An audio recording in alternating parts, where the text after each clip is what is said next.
Good morning, Cedar Park. Today is Monday, October 23rd, and it's a B-Day. On today's show, learn about a Timberwolf who won their battle against cancer.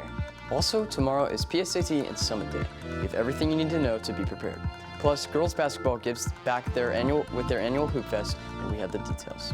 And Nayal Khan has today's headlines on this morning's brief. And get the latest in Timberwolf sports with Reese Elizondo and an all-new Alpha Wolf of the Week. Turn it up because the Wolfcast starts now.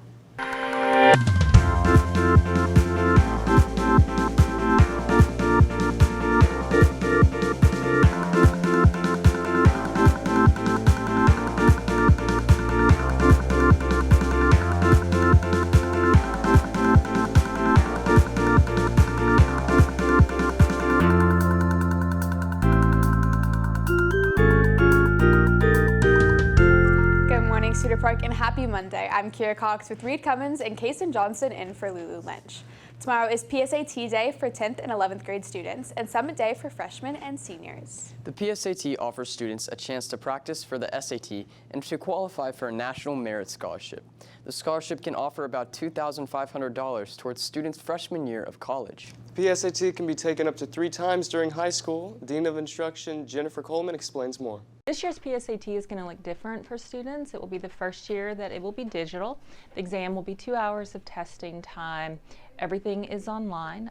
Students will need to launch their Blue Book application if they have not done so already, and make sure they've gone into the application and done exam setup. That makes for smoother testing, and we still have quite a few students that still need to do that. So sophomores and juniors, make sure you get in to that digital. On test day, bring that charged laptop, your ID, some non-mechanical pencils as well for testing.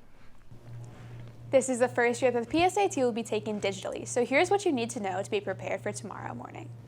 First, make sure you bring a fully charged laptop, pencils, a calculator, and a physical photo ID.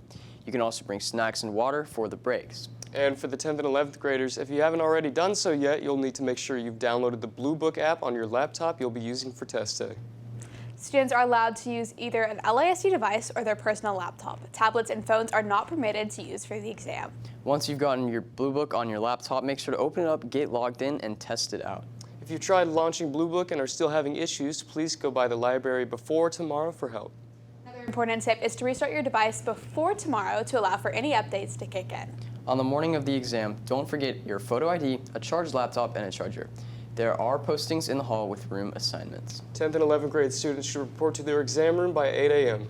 For all this information and details on freshman and senior summits, check out your Class of Google Classrooms. Now to a story about a T-Wolf overcoming their battle with cancer. This year, Sidhu Chidambaram is coming back to school stronger than before. Reporter Charles Corson has more. Charles? Thanks, Kira. Freshman Sindhu Chidambaram has returned to school this year after surviving cancer. People looked at me, but I didn't really care because what I'd gone through, it shows on my body, and I'm really proud of it. Sindhu's passion for choir first ignited during her middle school years, and this flame continued to burn brightly even as she embarked on her journey of remote learning. Throughout this period, Mrs. Lee, her dedicated choir teacher, emerged as a truly influential figure in her musical odyssey. Mrs. Lee's guidance and encouragement provided Sindhu with a solid foundation in vocal music, shaping her into the singer she is today. Now, Mrs. Lee reflects on Sindhu's journey and shares some words about Sindhu. Just such a resilient kid. I can't stop saying that. She's just such a resilient kid, and there's nothing in the world that I don't think she could do. She could do everything. So, that's how I feel. But Mrs. Lee isn't the only one who feels that way about Sindhu. Fellow freshman Anjali Carl is one of Sindhu's friends from middle school. The two met in a DI, or Destination Imagination meeting, where they were put on the same team and have been friends ever since. She's like a cheerleader for you whenever you don't really have anybody else cheering for you. And she's super sweet. She'll always leave you with it. As Sindhu walks through the halls again, she stands as proof that there is no battle that can't be won. Wow, Charles, thank you for that.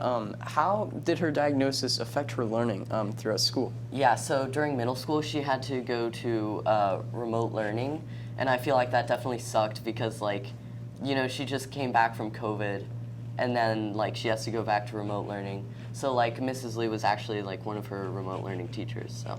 Okay, and so what does Cindy want people to learn from her journey? That like it's okay to be different, and just like to believe that you can do it. Yeah. So thanks again, Charles. Up next, we have more on this year's Hoop Fest and today's brief, but first, these announcements.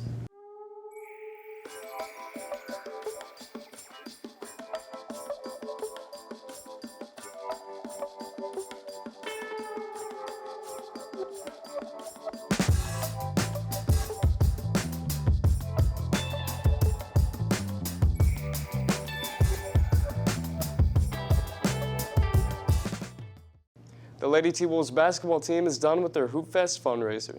The Hoop Fest fundraiser is the biggest fundraiser of the year, covering the needs for the program, buses for games and tournaments, plus gear and other items. Everyone gathers people to make a flat donation or money per shot player makes out of 100.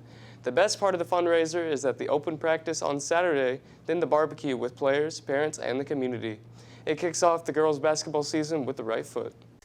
I'm excited. I mean, it's just to raise money for basketball, so we're raising money for just our program, like buses, meals, uniforms, like all of that. So. The girls' basketball team ended up raising and gathering more than enough money needed before this year's season starts.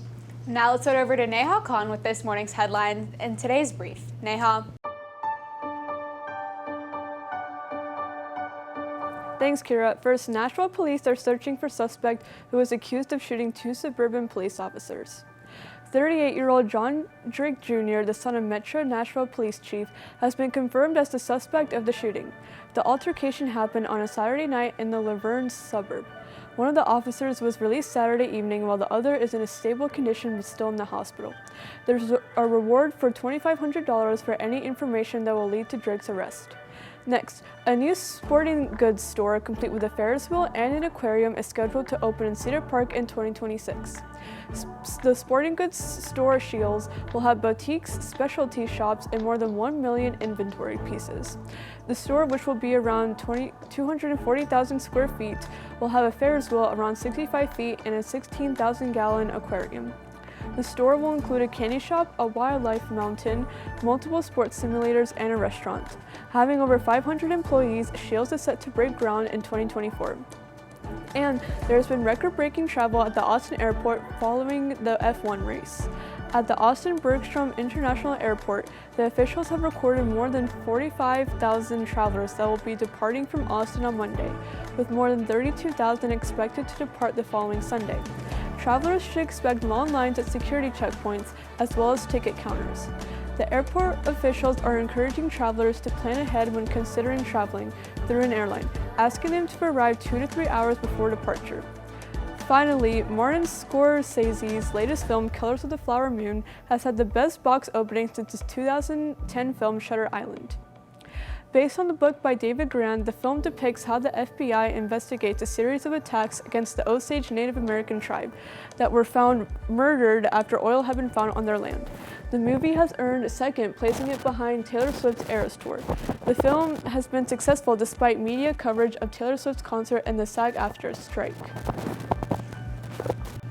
So have y'all had a chance to see the movie? I haven't, but I'm really surprised. I've actually never heard of this movie. I'm hoping to see it soon in the theater, so I'm really, really excited because the story seems really good. Yeah, and the previous movie he made, Shutter Island, 2010. That's insane. Yeah. That's insane how long ago that movie came out. I remember seeing it at home. It was insane. It's such a good movie. If you haven't seen it, go watch it. I haven't seen either, but now I really want to. Yeah, It's really amazing. good. It's incredible.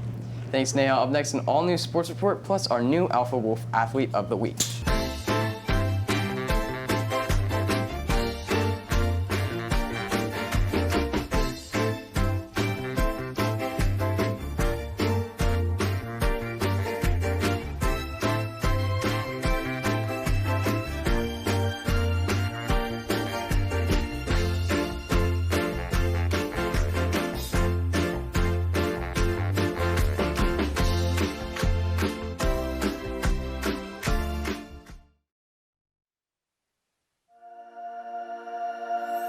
Good morning, Cedar Park, and welcome back to the Wolfcast Sports Report. I'm Risa Elizondo. And I'm Molly Pinkerton. First off, our football team played Glenn on Friday for Pinkout, and after an exciting back and forth and close scoring game, the Timberwolves took home a win with a final score of 17-13. Now let's switch gears over to volleyball, who swept Lockhart on Friday. The team took down the Lions in 3 straight sets. Their next game is tomorrow night against Hayes here at home. Starting at 6:30, it's senior night, so come out and be loud. Finally, for our new Alpha Wolf of the Week, we have junior volleyball player Callie Kruger. Here our Coach McLaughlin has to say about watching Callie grow as a leader on the court. She leads by just being natural. She has always been a natural leader. The minute that she walked into our gym, she just continues to elevate her game and elevate how she motivates her teammates, and I just could not imagine not having her a big part of us behind our scenes. Not only obviously she's impactful on the court, but she is just like having another assistant coach on the court at all times and behind the scenes. That's all I have for you today with CPHS News. I'm Risa Elizondo. And I'm Molly Pinkerton. Thanks, Reese and Molly, and that's all we have for you guys today. Thank you for taking the time to join us during your day. You can catch anything you missed and more on our X, YouTube, or TikTok at CPHS News. Catch Wednesday's show for a look into Trunk or Treat and an all-new Pack Chat. And don't forget to follow our dedicated Sports X at CPHS_sports for updates during the games. With CPHS News, I'm Kason Johnson. I'm Reed Cummins. And I'm Kira Cox. Remember to make it a great day or not, the choice is yours. Have a marvelous Monday, Cedar Park.